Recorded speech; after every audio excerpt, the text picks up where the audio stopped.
CISF के मुताबिक social media पर वायरल होने के बाद अब जांच की गई तो पता लगा कि वीडियो 13 फरवरी की रात 11:22 की जामा मस्जिद मेट्रो स्टेशन का है। उस रात शबे बारात था। रात करीब 11:22 पर स्टेशन पर 2 ट्रेनें एक साथ आ गई। लोगों की भीड़ एग्जिट गेट पर लग गई और उसी वक्त एग्जिट गेट काम करना बंद कर दिया। भीड़ ज्यादा थी, लिहाजा लोगों को साइड के गेट से निकलने की परमिशन दी गई। इसी दौरान कुछ लोग कूदकर शोर मचाते हुए गेट से बाहर आए। वहीं इस मामले में दिल्ली पुलिस की मेट्रो विंग का कहना है कि अभी कोई शिकायत नहीं मिली है। अगर शिकायत मिलती है तो कानूनी कार्रवाई के बारे में जरूर सोचा जाएगा।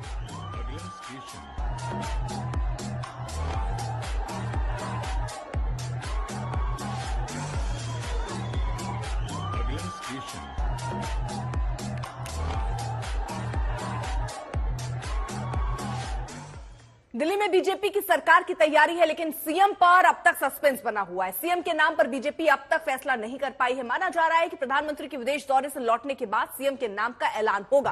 अब प्रधानमंत्री लौटकर दिल्ली आ गए हैं और ऐसे में बीजेपी में मंथन का दौर तेज है। दूसरी ओर आप की सत्ता संभालते ही केजरीवाल के खिलाफ मुश्किलें बढ़नी शुरू हो गई। केजरीवाल के सीएम रहने पर उनके आवास के रिनोवेशन पर करोड़ों के खर्च को लेकर अब सीवीसी ने विस्तृत जांच के आदेश दे दिए हैं। दिल्ली में अरविंद केजरीवाल के खिलाफ जो मुश्किलें हैं वो बढ़नी शुरू हो गई हैं। केंद्रीय सतर्कता आयोग ने बीजेपी के शीश महल के आरोपों को लेकर विस्तृत जांच के आदेश दे दिए हैं। इस मामले में नवंबर से ही सीवीसी के आदेश पर जांच चल रही थी। शुरुआती रिपोर्ट मिलने के बाद अब विस्तृत जांच का आदेश हुआ है, यानी इस मामले में केजरीवाल पर कानूनी संकट का नया शिकंजा कसा है। 14 अक्टूबर 2024 को ही विजेंद्र गुप्ता ने सीवीसी से इस मामले में शिकायत की थी। अब विजेंद्र गुप्ता ने इस मामले को लेकर एक बार फिर केजरीवाल पर हमला बोला है। शीश महल का एक भ्रष्टाचार का एक पूरा पहाड़ जिसको कहेंगे शीश महल के रूप में, वो साफ रूप से दिखाई दे रहा है कोसों दूर से भी। उस पर सीवीसी ने जो कार्रवाई की है और डिटेल इन्वेस्टिगेशन की बात की है, मैं सीवीसी के इस फैसले का स्वागत करता हूं और केजरीवाल जी और उनकी पार्टी से सवाल करता हूं कि जो लोग कट्टर ईमानदार होने का नाटक कर रहे थे वो कट्टर भ्रष्टाचारी निकले। जो लोग अपने को कानून से ऊपर समझते थे और समझते हैं, उनको जनता ने तो सबक सिखा दिया और अब कानून जब अपना काम करेगा तो उनको जो कानून की मार पड़ेगी वो सहन नहीं करवाई गई। दोनों पर पहले सेंट्रल विजिलेंस कमीशन ने सीपीडब्ल्यूडी से फैक्चुअल रिपोर्ट ली है और तथ्यों के आधार पर जब रिपोर्ट आई है, सरकारी रिपोर्ट जब आई है, उसके ऊपर इन्वेस्टिगेशन जांच बिठाई गई है। ना तो वहाँ कोई स्विमिंग पूल है, ना कोई वहाँ सोने की टॉयलेट है और ना ही कोई मिनी बार है। अगर एक फेयर इन्वेस्टिगेशन करना है तो सबसे पहले प्रधानमंत्री मोदी के राजमहल को खोलना चाहिए, जो 2750 करोड़ में कोविड टाइम में जनता के पैसे से बना। दिखाना चाहिए और बताना चाहिए एक फेयर इन्वेस्टिगेशन में कि किसने अप्रूव किया कि वहां 300 करोड़ का कालीन बिछ जाए, कि वहां 200 करोड़ के झूमर लग जाएं, कि वहां पे 150 करोड़ का सिंहासन लग जाए, कि वहां एक सुरंग भी बना पाए। इसकी इन्वेस्टिगेशन करें अगर फेयर इन्वेस्टिगेशन करनी है तो। देखिए, इलेक्शन के रिजल्ट आए हुए काफी दिन हो गए हैं। अब अभी तक दिल्ली को कोई मुख्यमंत्री नहीं मिला है। मुख्यमंत्री क्यों नहीं मिला है? क्योंकि प्रधानमंत्री नरेंद्र मोदी जी थोड़े व्यस्त हैं, फ्रांस गए, अमेरिका गए, अब कल रात को लौटे हैं। आज प्राथमिकता दिल्ली वालों के लिए क्या है कि उनको उनका मुख्यमंत्री भी पता चले, उनका कैबिनेट पता चले, कौन किसके पास अपनी अपील कर सकें, किससे वो उम्मीद कर सकें, कौन सी अपेक्षाएं रख सकें। पर काम क्या हो रहा है? पॉलिटिकल टारगेटिंग, हाउंडिंग, वही करप्शन का के आड़ में पॉलिटिकल टारगेटिंग करना। तो मैं उम्मीद करती हूं कि जल्द से जल्द मुख्यमंत्री कौन होगा, भारतीय जनता पार्टी का चेहरा कौन होगा दिल्ली में, उसका नाम घोषित किया जाएगा, शपथ विधि को किया जाएगा और दिल्ली को उसकी सरकार मिलेगी। उधर मुंबई के न्यू इंडिया कॉर्पोरेशन बैंक मामले में आरोपी हितेश मेहता ईओडब्ल्यू ऑफिस पहुंचे। हितेश मेहता तो ईओडब्ल्यू ने समन भेजा था। हितेश मेहता पर करीब 122 करोड़ गबन का आरोप है। हितेश मेहता पर केस दर्ज भी हुआ है। न्यू इंडिया कोऑपरेटिव बैंक से जुड़ी ये बड़ी खबर आपको दे रहे हैं, जहां पर अब इस मामले में हितेश मेहता पर केस दर्ज हुआ था। 122 करोड़ गबन का ये पूरा मामला, उनसे अब पूछताछ।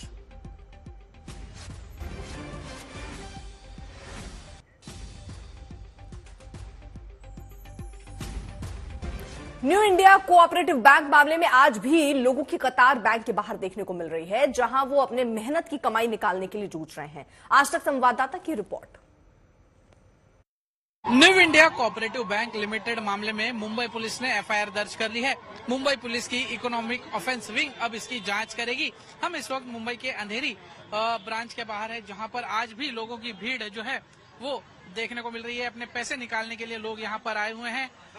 मैम, क्या कहेंगी, आज मामला दर्ज कर लिया गया, ईओडब्ल्यू मुंबई पुलिस ने मामला दर्ज कर लिया, एफआईआर ले ली है। मुझे भी कुछ पता नहीं है, अभी हम लोग भी वही देखने के लिए कि क्या हो रहा है, अभी वही इसके लिए आए यहाँ पे। आप पैसे निकालने आए, बैंक की तरफ से कोई जवाब दिया गया, कुछ बात हुई? नहीं, कुछ भी नहीं, मैं जस्ट अभी आई, वही मुझे भी कल ही पता चला। कल तो मुझे इवनिंग को पता चला, इसके लिए मैं मॉर्निंग में देखने के लिए आई कि क्या हुआ है। सर, बैंक से कुछ बात हुई, जवाब दिया गया? कुछ नहीं, अंदर जाने नहीं मिल रहा है, कुछ नहीं मिलने नहीं मिल रहा है, कुछ समझ में नहीं आ रहा है, कुछ बता नहीं रहे हैं। कैसे पता लगेगा हम लोग का पैसा मिलेगा नहीं मिलेगा, कुछ नहीं बता रहे। हाँ, कस्टमर है, हमारा बैंक में पैसा है 2 लाख रुपया अटका है। ओके। हाँ, तो आप कब मिलेंगे, उनका कुछ पता तो नहीं है, कब तक देंगे। सर, आप भी बैंक के कस्टमर हैं और क्या? ये बैंक जब से स्टार्ट हुआ है जी, उससे फर्स्ट नंबर हमारा अकाउंट था, फर्स्ट नंबर। आज कम से कम 30 साल का हुआ हमारा बिजनेस है, कमर्शियल भी हमारा है, रेसिडेंस का भी है, सब अकाउंट सेविंग भी है, करंट का भी है। आज हम लोग ने 5-5 लाख रुपए एडवांस चेक फाड़ा, उसका पेमेंट भर के रखा है, अभी हमारा चेक ड्रॉप हो गया। यहाँ गवर्नमेंट इंस्पेक्शन लेते हैं ये लोग, तो ये लोग आगे कुछ अनाउंस किया नहीं और एकदम बैंड कर दिया।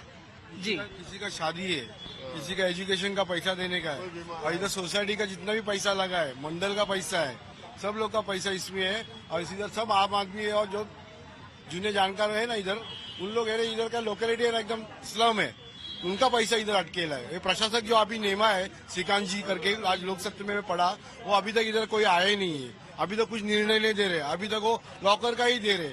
बाकी लोग का क्या है, जो रेगुलर व्यवहार करते हैं उसका क्या है? पहले ही बोलना चाहिए ना कि ये बैंक ऐसा लपड़े में है, तो अभी हम लोग पैसा नहीं डालता था, अभी हम लोग ऐसा भाम गला के कुछ बना के सब पैसा जमा करा इसमें, अभी जब भी भरा तभी बोलना चाहिए ना कि ये बैंक का लपड़ा चालू है।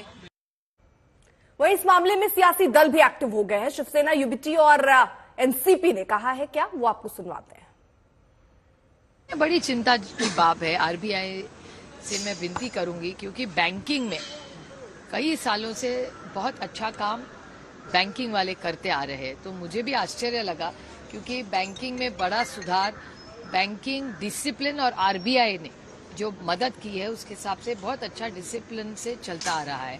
और किसी भी बैंक का ऐसे होना ये बहुत चिंता की बात है, क्योंकि उसमें फंसता है गरीब, जो गरीब ने मेहनत करके उसका पैसा वहाँ रखा है वो फंस जाता है उसमें।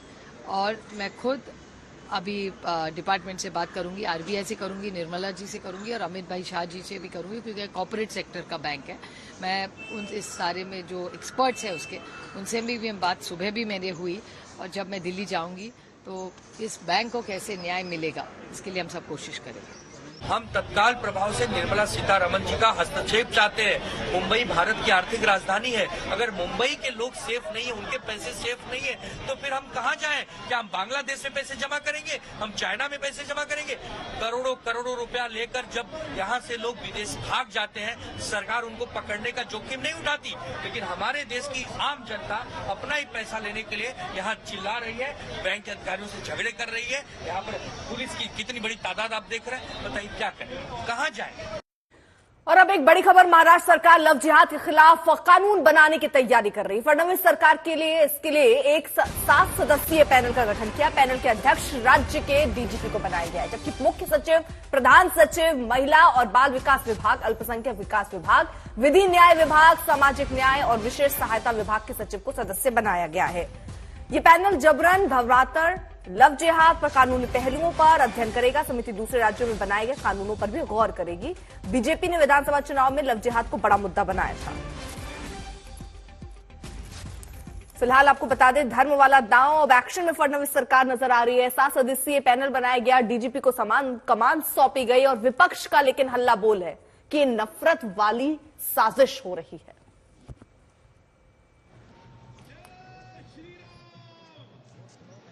ऐसा है कि पूरे देश में लव जिहाद की घटनाएं बहुत बढ़ गई है और खास करके महाराष्ट्र मुंबई के अंदर जो पिछले कई समय की घटनाएं हैं, मैं आपको लिस्ट पढ़ के सुनाना चाहता हूं। श्रद्धा बालकर, आफ्ताब अमीन ने इसके 56 टुकड़े किए। रूपाली चंदन सिवे चेंबूर में रहती थी, इकबाल शेख ने इसको मारा। पूनम क्षीरसागर मानखुर्द में रहती थी, निजाम खान ने इसका मर्डर किया। यशस्वी शिंदे, दाऊद शेख ने मर्डर किया। सोनम शुक्ला मलाड में रहती थी, साजिब अंसारी ने मर्डर किया। ये 5 बड़े लव जिहाद के रिपोर्टेड केसेज पिछले 1 साल के हैं। अनरिपोर्टेड केसेज की तो मैं लिस्ट में भी नहीं जाना चाहता हूं। और मेरा कहना है कि जब लव जिहाद को रोकने के लिए कोई प्रयास करता है, मैंने विधानसभा के अंदर इसके बारे में चर्चा लाई थी जब मेरे पास महिला बाल विकास मंत्रालय था, तो रईस शेख जैसे आमदार खड़े हो जाते हैं और मेरे ऊपर कोर्ट में उन्होंने केस किया कि इन्होंने गलत फिगर दिए।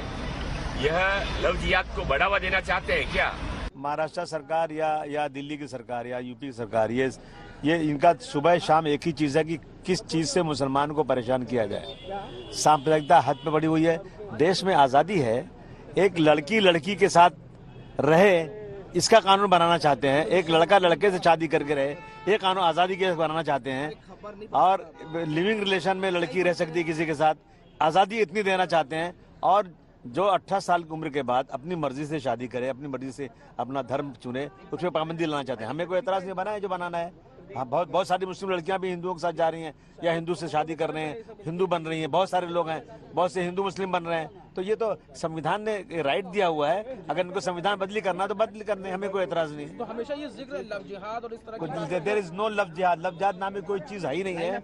ये सिर्फ झूठ मूठ का एक जो है नाम दिया जा रहा है। लोकतंत्र है और एक सशक्त लोकतंत्र में कौन किससे प्यार करेगा, शादी करेगा, इसका अंतर्गत मामला होता है, पहली बात। और दूसरी बात, ये जो प्रस्ताव लाना चाहते हैं, मेरे एक बड़ी विनम्रता से सरकार को विनती होगी कि अब मोदी जी अब अमेरिका से कल ही आए, आपने देखा होगा, पढ़ा होगा कि नए टैरिफ्स लगाए हैं अमेरिकन सरकार ने, और उसके कारण हमारे देश पे बड़ा इम्पैक्ट होने वाला है। ये जो देश में इकोनॉमिक सिचुएशन है, ग्रोथ रेट स्लो हो रहा है, कंजम्पशन कम हो रहा है, और ये सारे चीज़ें बहुत मायने रखते हैं, क्योंकि इस देश की इकोनॉमी रहेगी तो ही हम सब आगे चल पाएंगे। तो मेरे ख्याल से आज इस सरकार को मेरी विनम्र विनती है महाराष्ट्र सरकार की कि इकोनॉमिक इश्यूज पे बोलिए। कि फोर्सफुली कन्वर्शन होता ही नहीं। फोर्सफुली कन्वर्शन कैसा होगा? ऐसा है, दलितों में से या आदिवासियों में से जो बिल्कुल गरीब लोग हैं उनका कुछ हद तक कन्वर्शन होता है। ये लव जिहाद जो बोल रहे हैं, उनको ये क्या कानून है? कानून में इसमें कोई ये नहीं। हमारे संविधान में आप कौन से भी रिलीजन फॉलो कर सकते हैं, इतना ही नहीं, आप बिना कोई भी रिलीजन न पालने वालों को भी यहाँ उतना ही स्थान है। ये देश रिलीजियस देश नहीं है, ये देश सेक्युलर है।